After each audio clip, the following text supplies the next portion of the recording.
Hi, this is John Hand, and this episode of Esoterica is dedicated to a very special movie magazine. It's a movie magazine that really influenced me heavily during my childhood, and it really gave me a really early formative education on fantastic film, and it shaped the way that I view movies and film. And that magazine is Cinefantastique.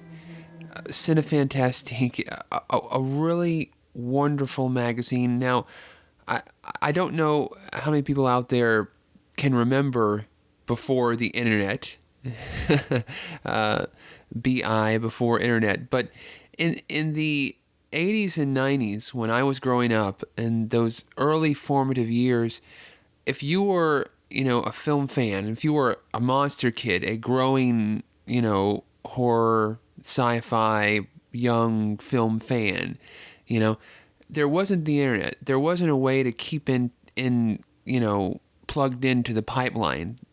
The only way to keep plugged into the pipeline was through magazines. Foremost of these magazines was Starlog, Fangoria. Well, it was the whole Starlog family of publications. Fangoria, Starlog, early in the 80s, Cinemagic, Gorezone, Toxic Horror, the whole family of Starlog publications. And those were really highly visible.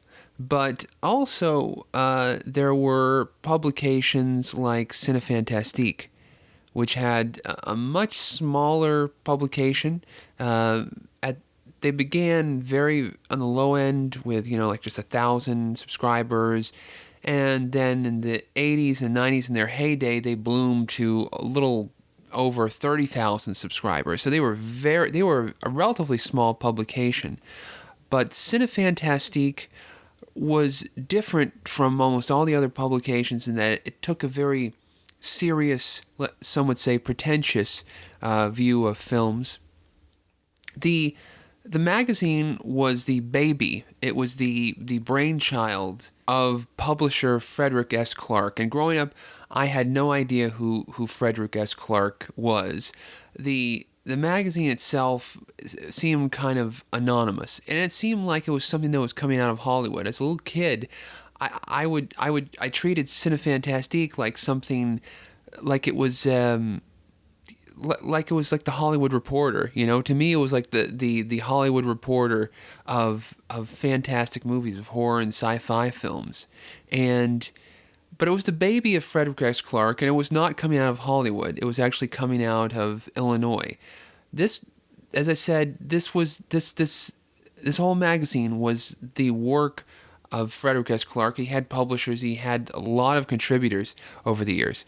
But the man keeping together all those years was Frederick S. Clarke. And Cinefantastique began as what you would call a fanzine, which is a self-published, small, very obsessive publication, usually one or two people, their brainchild. He started it in late 60s, in 67, 68, as just not a photocopied, but a mimeographed magazine. And he did this while he was studying in physics at the University of Illinois, and he graduated with a degree in physics. But he took a really low-paying job because he wanted to continue working on his movie magazine, on Cinefantastique, and he felt that other magazines, Castle, there were a few magazines that were kind of treating horror and sci-fi with some semi-respectability. There was like Castle of Frankenstein, another magazine called Photon, which I guess you would call a fanzine. But overall, film magazines, and in particular horror and sci-fi magazines, were of the famous monsters of filmland level, which was to say that they didn't take the genre seriously.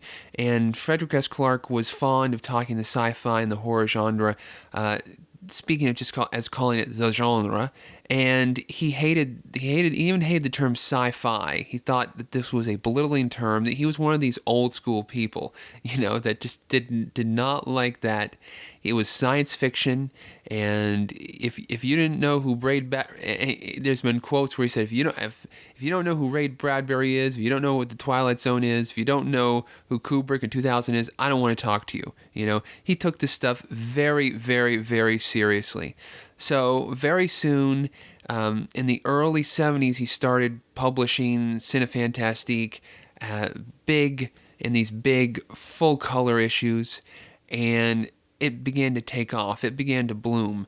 And the Cinefantastique of the early 70s was a very, very much a film retrospective type magazine where he would publish these very exquisitely researched articles on fantastic films of years past. There was an issue devoted entirely to Forbidden Planet. There was an issue devoted to Planet of the Apes. There was a Dick Smith retrospective at the time of when Altered States came out.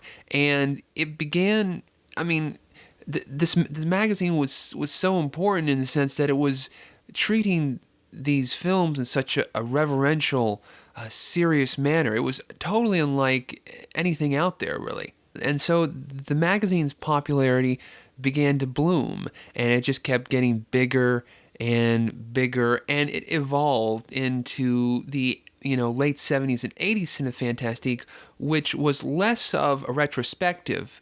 I've read early issues of Cinefantastique, and it's just blocks of text, just retrospective. And he began to lean more towards just more of a general, more mainstream magazine, where he would cover films that were coming up. He would do some retrospectives, but it was mainly new films coming soon, and then reviews of what was coming out on video as well as theatrical. And I guess in one show, it's going to be impossible for me to cover 20, 25, 20, almost 30 years of Cinefantastique, all the issues, everything that he published.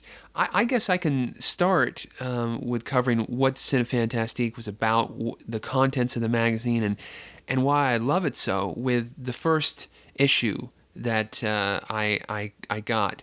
Now, Cinefantastique wasn't available in all newsstands. It wasn't like a Fangoria or a Starlog, which in the 90s, because magazine distribution wasn't as limited as it is now.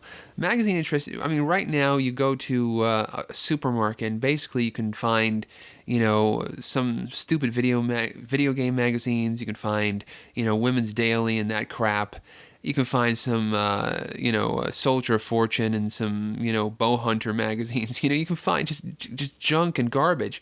But in the late 80s and throughout the 90s, really, magazines were kind of in their heyday, and you could go to a supermarket in the middle of nowhere, and they would have issues of Fangoria, and they would have all these kind of semi-obscure horror mags. So, all these Starlog publications were getting really good distribution. But Cinefantastique, their distribution was even way below that. So there was this bookstore which in the mid-90s had been built in our town. It's called Books A Million. And they carried all kinds of obscure movie mags, everything. Phantom of the Movies, Scream, SCREM, Scream magazine, a little bit of video, every once in a while, Video Watchdog, Cinefex, the Journal of Special Effects, and they carried Cinefantastique. And I remember the first issue of Cinefantastique that I ever begged my parents to buy was the February 1991 issue of Cinefantastique, the Stephen King retrospective. Stephen King on Hollywood's mistakes. There's coverage in this, and I got it for Christmas. I don't know if it was Christmas of 1990 or it was in 1991. I'm not sure if this magazine was actually, if it was pre-published, because Cinefantastique at that point was published quarterly. There were 4 or 5 issues a year, and at the late 90s, Frederick S. Clarke tried to take it monthly, and he had a lot of problems with that. But at this point, it was still being published quarterly. And this magazine, which from February 1991, I'm staring at it right now, it was $4.95. The back cover has an ad for Death Spa from MPI Video. It's 62 pages long. There's at the back, there's letters to the editor. There's some Sinister Cinema advertisements, reviews, a review of the Flash television series, a review video file by Bill Kelly. There's a description that TNT is going to schedule Jack the Ripper, one of the most endearing, notorious late 50s British exploitation movies. And there's a review of Exorcist 3 with some information on the post-production exorcism effects that they dropped in. Review of Ghost with some information on the special effects in Ghost. The film ratings section here, which to me this was, and the film, most of this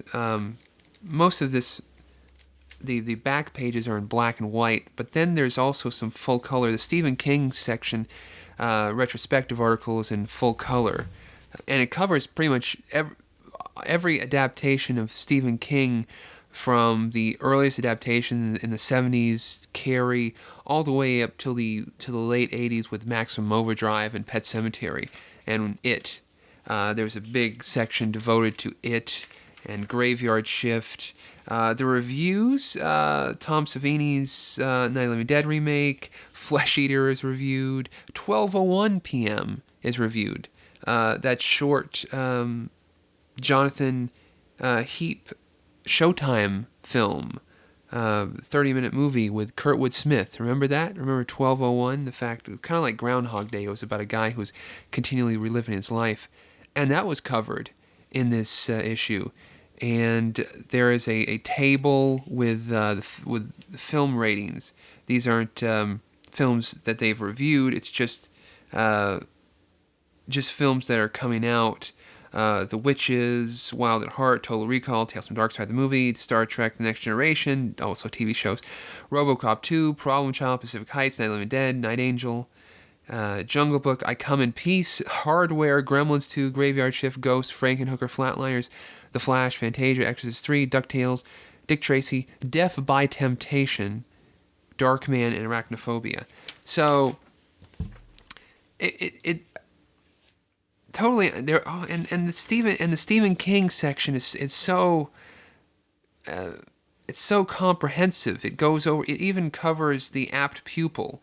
Richard Kobritz, the producer of Christine, and I believe Salem's Lot, right? He tried to produce an adaptation of Apt Pupil with Rick Schroeder and Nicole Williamson, and it was never finished. Firestarter. There's a little mini interview with Mark Lester where he responds to King's knock that his adaptation is the worst of the bunch. See, there was all of these articles, and that was one of the great things about Cinefantastique, was actually like most magazines at the time. And I think Cinefantastique kind of led the pack in this behavior, is that there was a lot of editorial verve. And what I mean by editorial verve, is there was a lot of like actors and directors and writers being interviewed and telling their side of the story. Like a producer would come on and say, well, this work he did in this movie was crap. And then the director would respond, and there was a lot of, it's like, I didn't have the schedule to do it. I didn't have the money to do it. And a lot of these back and forths, it could be seen as like sour grapes. It could be seen as, a little too tabloid and salacious, but at the same time, it gives you a window into how movies are made that just like any other artistic or financial endeavor, any kind of construction project, there's going to be disagreements. There's going to be people there's going to be different stories, and different sides to the story. And Fangoria, and you'd read issues of Starlog as well in the 80s and early 90s, and you would kind of see these differences. They would be aired out in public, whereas today it feels very vanilla. It feels like everybody's kind of so afraid to talk, and it's just such this robotic thing where a lot of, and I think that's one of the reasons why the movie magazines are doing so poorly, is because everybody's so worried about advertisers or publicists in the studio that you don't get that kind of back and forth and that kind of editorial verb, because at this point, it was more of a market where the magazines could have some integrity. They could operate kind of apart from the publicity machine, because the publicity machine needed the magazines to push the films, whereas magazines aren't in that kind of strong position. They were in much less and less than strong position in the 90s and in the new millennia, where really the magazines need the publicity machine. It's not the other way around, because there's new media, there's other ways to push and advertise films, and magazines are kind of relegated to kind of the redheaded stepchild at this point. But in the 80s and the 90s, especially Cinefantastique, Frederick S. Clarke got this reputation of being a taskmaster and being demanding and being a pushy guy, and he did a lot of things which angered publicists, which angered writers who worked on his magazine. He got in a really big argument with George Lucas in 1983 when he actually published some of the details of Return of the Jedi before the film was released. He actually, published a lot of spoilers and gave away the movie, and it resulted in this ban from Lucasfilm. Lucasfilm would from that point on not cooperate with Cinefantastique in the writing or the creation of any articles about their films. He got into this big argument with Warner Brothers when Twilight Zone the movie was being filmed, and there was that very tragic accident where Vic Morrow was killed on set, and he actually published photos from that shoot in Cinefantastique, and he was also banned by Warner Brothers as well. So he caused all kinds of trouble, and you can go on the internet and you can read a lot of sour grapes and a lot of very opinionated eulogies to the man. I don't know how to put it, but a lot of the writers who worked for them said that he was a taskmaster, that he would take their work and he'd pay very little for articles, and he would only pay for what was actually published, and oftentimes he would actually take people's articles, cut them way down, and then pay them very little. So, like, people realistically could be working on like things for months and months and months, doing these like double issues worth of content, and he would cut it down to maybe like a third of the length. And Tim Lucas split from him. Tim Lucas, video watchdog, wrote some early Cinefantastique. In the early 80s, he wrote a great cut-down version of his Videodrome feature, and Tim Lucas eventually took this the feature the piece that he wrote on Videodrome, and he then published it. It's in the liner notes of the Criterion Laserdisc and Blu-ray, and he also expanded that into a Videodrome book, which is really, really cool. But he had some bad experiences. Also, the illustrators of Cinefantastique had a lot of really bad experiences with him, because one of the signature elements of Cinefantastique was its beautiful painted covers. When Cinefantastique began, there were some covers which were photographs, but throughout the 70s and 80s and 90s, for the most part, most of the great signature Cinefantastique covers had these beautiful illustrations of movies and movie makers. Apparently, Frederick S. Clarke didn't pay the illustrators very well at all, and he paid them very poorly. And he did one thing, which is like, if you want to piss off an artist or an illustrator, what do you do to them? Apart from paying him very little, not even that. What do? You don't return his art. That is the one thing that, artists want to have control of their art, and painters, okay, pay me X amount, but okay, I get to keep control of my painting. I mean, that was like the big, Bernie Wrightson, all those major guys in the 60s and 70s. Frederick S. Clarke would apparently keep these paintings.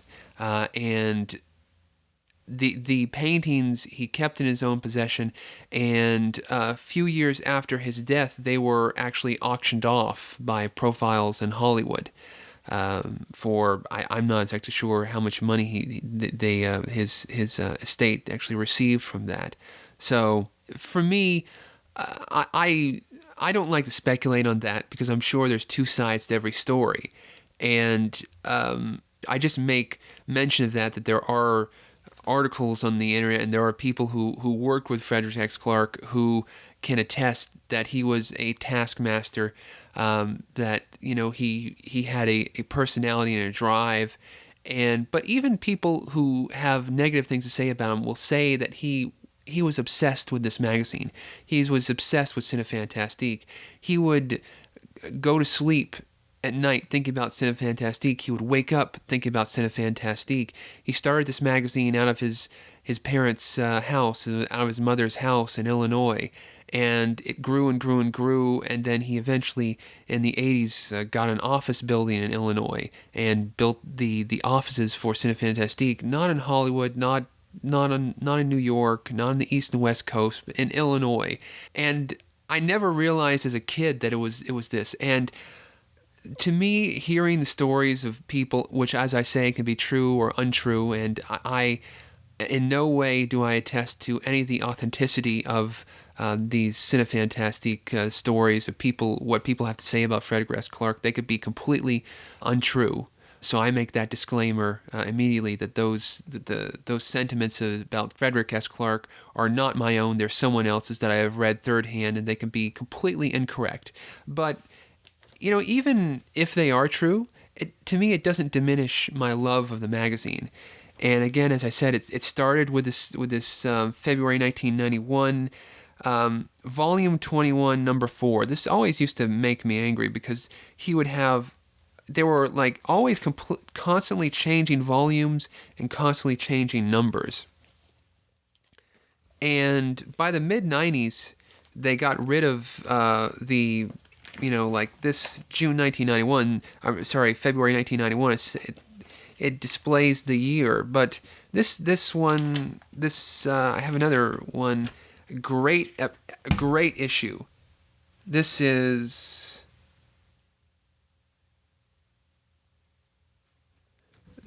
from 1995, and this is Full Moon. Most of this issue was devoted entirely to Charles Band and Full Moon. There is a complete rundown of every Full Moon film. There are profiles and reviews of all the Full Moon films. There's a Full Moon preview of Castle Freak, Full Moon preview of Charles Band's father, Albert Band, Full Moon preview of Moonbeam, which was Full Moon's label for kid films, Josh Kirby Time Warrior. Primevals, there's a little bit of information on Primevals, which was David Allen's stop-motion epic, which actually Cinefantastique did a gigantic issue on it in the 70s. It was never completed, but he just did this. Frederick S. Clarke published this entire issue that was devoted to a movie which was never completed, The Primevals. And he would do things like that. One of the reasons why he started this magazine and why I feel kind of a kindred relationship to him was because he wanted to showcase films that he loved, basically. That films which maybe they didn't have the biggest audience, but if he loved Star Wars, he didn't love Star Wars, he published reviews of Star Wars which were very harsh and critical of Mark Hamill's acting, apparently. And he would, if he hated a movie, he would dog it. And he dogged a lot of big popular movies. But if he loved a movie, like, say, 2001 or Phantom of the Paradise, or, I'm just making it because it was a Phantom of the Paradise feature, he would push it, he would push it in his magazine. Or if he loved Monster Squad, he would push Monster Squad. And it's just one of the things which makes the magazine so special. Evil Dead, August 1992, a big Evil Dead 3 feature, which was a feature on. It also featured the original Evil Dead, Evil Dead 2. There was an article on Within the Woods. October 1994, Tim Burns' Ed Wood, great. Spring 1994, Imagine Movies. Imagine Movies was an offshoot publication from Cinefantastique, and to my mind, I could never figure out how it was different than Cinefantastique. I believe there were only a couple issues of Imagine Movies ever published. There was an issue on Wolf. There was an issue, and this one is Imagine Movies Volume 1, Number 3. Again, I hate these volume numbers. It's ridiculous. I always felt that he was trying to keep them low numbers because he wanted people to think that the magazines were relatively young. Instead of issue, 568, it was Volume 1, Number 3. I thought that was ridiculous. But it was this whole magazine is pretty much devoted to H.R. Giger, and he was trying to get more into the retrospective thing, like he was doing originally with in the early 70s with the original incarnation of Cinefantastique. April 1995, Clive Barker, The Visionary. A whole Clive Barker issue dealing with Lord of Illusions, Candyman 2, and Hellraiser 4, along with Dean Koontz' Hideaway, Outer Limits, Johnny Mnemonic, Tall Tale. Schwarzenegger, Terminator 2. I didn't think that was a great issue. Star Trek, The Next Generation, zooming into a 5th season. This is October 1991. Now, speaking of Star Trek, by the 90s, Cinefantastique was changing, was morphing, because it had its original heyday in the 70s where it began to become very popular. Then it began to change. Different editors started to come in. Frederick S. Clarke began to get other partners and people involved. And in the late 70s and early 80s and throughout the 80s, it began to morph, as I was saying earlier, into more of a on-set coverage and review-oriented magazine, dealing with more mainstream films and more what was happening now, as opposed to doing retrospectives on George Pal's The Time Machine, on Ray Harryhausen, etc., etc., etc. And I think a lot of the early fans, the serious fans of the 70s Cinefantastique were kind of turned off by this. It was kind of like when Dylan went electric. You kind of have those stalwarts, and people are like, man, started sucking. So you have fans like that. But again, that's kind of when I caught on to it. I caught on to it at the very end of that second phase, where it was more the review-oriented, and that was in the 80s and then in the 90s. And then in the early 90s, it began to morph even further into covering more modern films, covering more recent films, covering like the June 1994 cover article on the Flintstones movie with John Goodman. though there is a great retrospective on 2001: A Space Odyssey in that issue. And then Volume 28, Number 10, on Stuart Gordon's Space Truckers. Again, who the hell is doing a feature length thing on space truckers? You know, incredible. And so, as I was saying, the magazine went through a second change where it became more mainstream, and Frederick S. Clarke began to branch out into different types of publications. He started this other publication called Femme Fatales, which was all about scream queens like Michelle Bauer and Linnea Quigley and that ilk. And it had nudity in it, and it was all about their movies, and it was so lightweight. I mean, a lot of these young women had, you know, I didn't care about it. I didn't want to read about it, you know. I mean, they'd go in depth about these actresses, and there's you know, more to them than meets the eye, and blah blah blah, and all this crap. And so it didn't feel to me like Cinefantastique at all. And then throughout the 90s, Frederick S. Clarke would do these double issues. The magazine was published quarterly, and then it started to go monthly, but then he would publish these double issues devoted to Star Trek. And if you were a subscriber, he would treat these double issues, because they were a double issue, quote unquote, he would treat it as 2 issues of the magazine, but they was just published at one time. And also he would price it accordingly, because the magazine was in the it started, let me see, Stephen, the February 1991 issue was $4.95. When it was in 94, 95, the magazine crept up to being $5.50. And it was $5.50, you know, all the way through at the mid-90s. But these double issues were like $9.98. They were like $10 almost, you know. And well, now Fangoria charges about $9.98, $10 an issue. But at the time, it was just ludicrous. And what these issues were is that they were just like they were season guides to Star Trek: The Next Generation. And I felt this was the most ridiculous thing in the world. Even as much as I love Star Trek, or I love DS9, there was no way I would buy a $10 magazine, Cinefantastique, which had this stupid, like, 30 or 50 page episode guide to Star Trek. I felt it was so useless. It was just insulting almost. It was insulting to the people who purchased this magazine and loved it.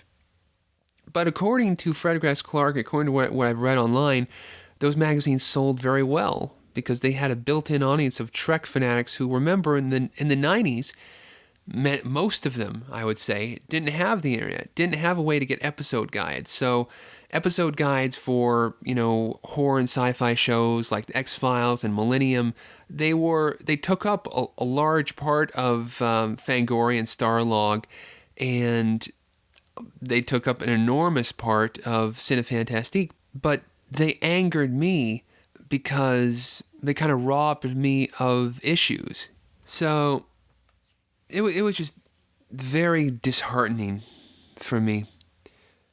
I'm just looking through this October 1994 issue of Cinefantastique. Front cover is, again, a wonderful painted cover of Tim Burton with Vampira and Tor Johnson in the background. Inside the front cover is an advertisement for Full Moon's film Lurking Fear. Star Trek Generations, article on Time Cop, article on John Carpenter's In the Mouth of Madness, with a little short insert piece on KMB's special effects, a retrospective on Edward Scissorhands, which at that point was already a classic. Ed Wood, a gigantic article on Ed Wood with inside a great painted illustration. dealing with a new film. Ed Wood. Flying Saucer Myths, a little piece with Bob Burns where he talks about, no, they weren't, the flying saucers in Ed Wood weren't Cadillac hubcaps. Plan 9, the musical, a musical adaptation of Plan 9 featured in Incredibly Strange Film Show, which actually ran afoul of Wade Williams, the man who claimed copyright to Plan 9 from Outer Space for a time. Interview with Vampira. Plan 10 from Outer Space. This was I guess a kind of offshoot of Plan 9, directed by Trent Harris, famous for Ruben and Ed, and everything he was working out of. That wasn't in Salt Lake City. Yeah. And starred Karen Black. I've never seen Plan 10 from Outer Space, but anyway.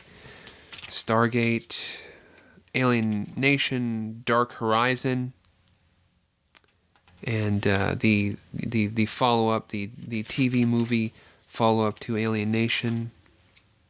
Della Morte Dell'Amore, a 1, 2, 3, 4-page article on Della Morte Dell'Amore with an article on the Dylan Dog comic books. Night Swarm, an article on Gary Jones' Mosquito film with starred Gunnar Hansen, and a big article for Femme Fatales. Let's see what were the covers for Femme Fatales. Sally Kirkland, Michelle Pfeiffer in Batman Returns, Tracy Lords, Sybil Danning, behind the scenes of They Bite, that Brett Piper film, behind the scenes of Dinosaur Island, Lydie Denier, Rebecca Ferrati, the Ace Ventura Vixen discusses her horror roles and movies. Yeah. So the reviews covered in this October 1994 issue of Cinefantastique: Birds 2, Birds Land, Body Melt, Brain Scan, Full Eclipse. Full Eclipse is the Anthony Hitchcock's Mario Van Peebles vampire movie. A Gnome Named Norm, that Stan Winston gnome film, which nobody remembers. Leprechaun 2, Nemesis, Return to the Lost World, Skeeter, Trauma, Dario Argento's Trauma, and that's it. And then in the last page we have letters to the editor. And on the back we have the CFQ bookshop. Cinefantastique was also shortened to CFQ. And let's see what we can buy here. We can buy Volume 24, Number 3-4. This is another Star Trek Next Generation double feature. Volume 25, Number 2. Well, and Volume 24, Number 3 and 4 is a steal at only $14. Okay, most of these issues are $8, $8 for these back issues. Volume 8, Number 2/3, the Forbidden Planet double feature, is $20. Volume 9, Number 2, the Salem's Lot issue, which has they did a great feature on Tobe Hooper's Salem's Lot with a wonderful painted cover of the mast lording over Mason and all the people associated with the actors in the film. That's $20. And The Birds, that's only $8. Feature on The Omen is $15. Volume 10, Number 1, John Carpenter is $8. You know,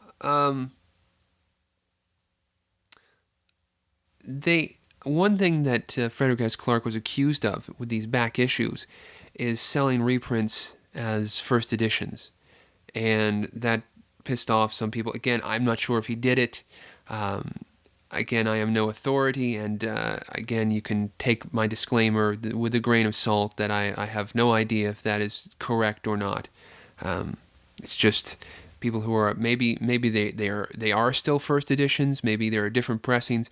I will readily admit that I am no authority in Cinefantastique. I am a fan who has read information online, which I have no way to verify the authority of this information. So there you go, legal disclaimer there. Please don't hurt me. I'm just trying to get the word out about Cinefantastique. Okay? All right? I don't mean any ill will, because I would never want to do anything to hurt Cinefantastique. Such a great movie magazine.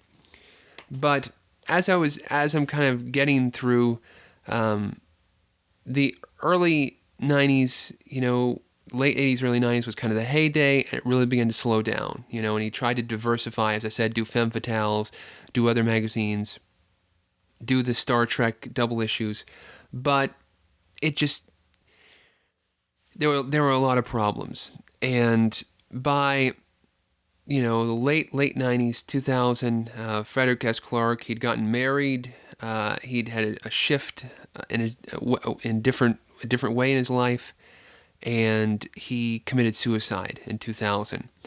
And after that, the magazine was kind of, lost its direction, really.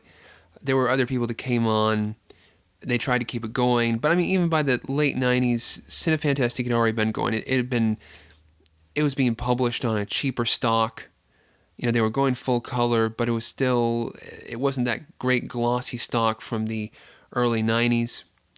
And eventually they tried to rebrand themselves as CFQ a few years ago, and as more of a general geek sci-fi nerd publication which covered more than just films. And at this point, they have ceased publication. There is Cinefantastique.com, and there is a Cinefantastique podcast, which still publishes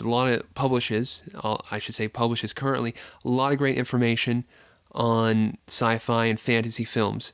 And that's good, but it's just nowhere near the kind of comprehensive, opinionated, wonderful look into the world of sci-fi and fantasy that was Cinefantastique in the 70s and 80s and 90s. And we may not be able to ever get that back. I hope to carry a little piece of that in what I do, because it inspired me so much. But it was a different era, and we're in a new era, and we have to find new ways of doing the same thing, but with the new media, basically. I don't think it can be done. I know it can be done. But one thing I wish is that we'd get back to these prices on magazines, because you try to buy your average Fangoria, they're ridiculously overpriced.